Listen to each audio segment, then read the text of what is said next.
Congress party की philosophy independent media की philosophy है। कांग्रेस पार्टी की फिलॉसफी इंडिपेंडेंट इंस्टीट्यूशंस की फिलॉसफी है। मैं आपको बताऊं, अगर कांग्रेस पार्टी ये करना भी चाहे कि हम मीडिया को मतलब जैसे आपने कहा अपना बना दो, हमारे में वो कैपेबिलिटी नहीं है। हम उसको इंप्लीमेंट ही नहीं कर सकते।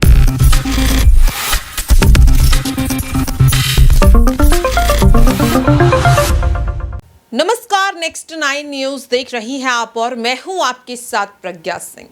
साल 2024 में लोकसभा चुनाव होने वाले हैं। एनडीए वर्सेस इंडिया के बीच की जो लड़ाई है वो और ज्यादा तेज होती हुई नजर आ रही है। इस बीच आपको बता दें कि जहां एनडीए खुद को मजबूत करने में लगा हुआ है, तो अब ये तैयारी इंडिया भी करते हुए नजर आ रही है। बैठकों का दौर भी देखने को मिल रहा है। लेकिन इस बीच विपक्ष ने कल ऐसा बड़ा ऐलान कर दिया जिसने हर किसी के होश उड़ा दिए। ये बड़ा ऐलान था मीडिया के खिलाफ। जी हां, आप सभी जानते हैं कि इंडिया गठबंधन ने किस तरह से 14 न्यूज एंकर्स और 4 चैनल्स को बायकॉट करने का ऐलान कर दिया है।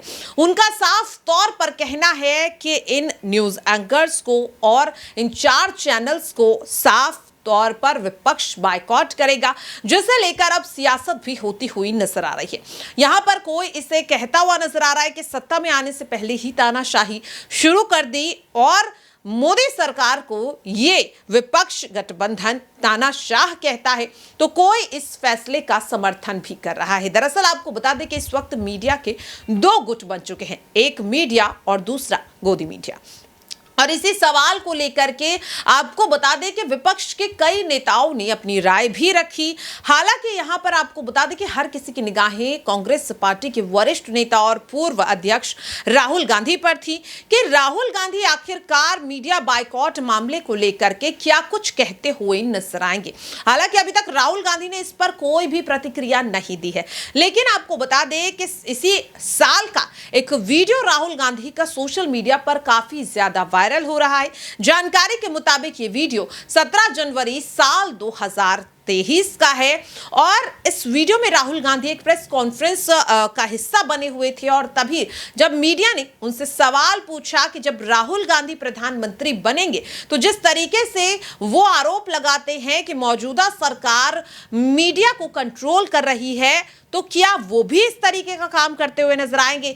और गोदी मीडिया के सवाल पर भी किस तरह से राहुल गांधी अपने बातों को रखते हुए नजर आ रहे हैं, पहले आप ये सुनिए। राहुल जी, आपने इस यात्रा के दौरान सबसे बड़ा अटैक एक तो बीजेपी पे किया है और दूसरा मीडिया पे किया है। 4th पिलर है डेमोक्रेसी का।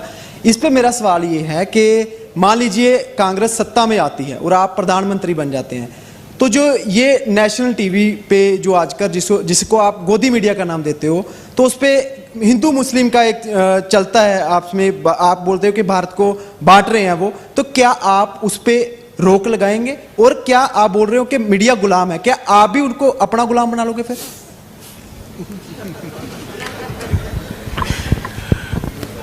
वो गुलाम नहीं मानेंगे, आजाद मानेंगे। नहीं, देखिए, नहीं, मैंने गोदी मीडिया तो कभी नहीं कहा है, वो मेरा फ्रेज नहीं है। मैं ये जरूर कहता हूं कि मीडिया को कंट्रोल किया जाता है, मीडिया पे प्रेशर डाला जाता है। मैं ये भी कहता हूं कि जो आप जैसे रिपोर्टर्स हैं, आपकी इतनी गलती नहीं है। आप पर कंस्ट्रेंट्स हैं, आपके जो मालिक आपको कहते हैं वो आपको करना पड़ता है, और जो आपकी भावनाएं हैं उनको मैं समझता हूं, क्योंकि आप आके मुझे बोलते हो जो आपको देश के बारे में लगता है, मैं जानता हूं। तो मैं आपकी क्रिटिसिज्म नहीं कर रहा हूं, जो मीडिया का स्ट्रक्चर है उसकी मैं क्रिटिसिज्म कर रहा हूं। कांग्रेस पार्टी की फिलॉसफी इंडिपेंडेंट मीडिया की फिलॉसफी है। कांग्रेस पार्टी की फिलॉसफी इंडिपेंडेंट इंस्टीट्यूशंस की फिलॉसफी है। मैं आपको बताऊं, अगर कांग्रेस पार्टी ये करना भी चाहे कि हम मीडिया को मतलब जैसे आपने कहा अपना बना दो, हमारे में वो कैपेबिलिटी नहीं है।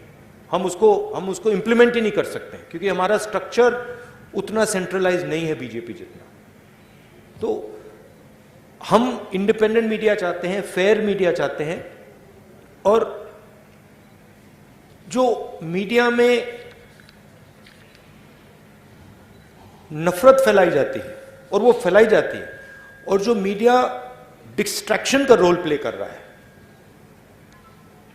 जैसे मैंने अपने भाषण में कहा था, जब कोई जेब कतरा आता है तो वो अकेला नहीं आता, 2-3 लोग आते हैं, एक ध्यान को उधर ले जाता है और फिर जेब काटी जाती है। तो इनएडवर्टेंटली वो आप रोल प्ले कर रहे हो, आप लोग नहीं, बट आपका जो स्ट्रक्चर है, आप लोग डिस्ट्रैक्ट करते हो। आप लोग कहते हो देखो हिंदू मुस्लिम, ऐश्वर्या राय, शाहरुख खान, बॉलीवुड, तेंदुलकर, उधर देखो, और इधर मतलब किसान की लूट हो रही है, छोटे व्यापारी मारे जा रहे हैं, इनइक्वालिटी बढ़ती जा रही है।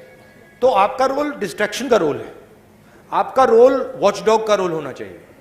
जैसे हमने ये जो आंकड़े लगाए हैं, इसके बारे में आपने कोई सवाल ही नहीं पूछा। एक्चुअली ये सबसे जरूरी सवाल है, ऐश्वर्या राय से, शाहरुख खान से, ये जरूरी सवाल है, मगर आप लोग ये पूछते नहीं हो। आपकी गलती नहीं है, शायद आप पूछते, अगर आपको छूट दी जाती है आप पूछते, but your role is that वो वॉच डॉग।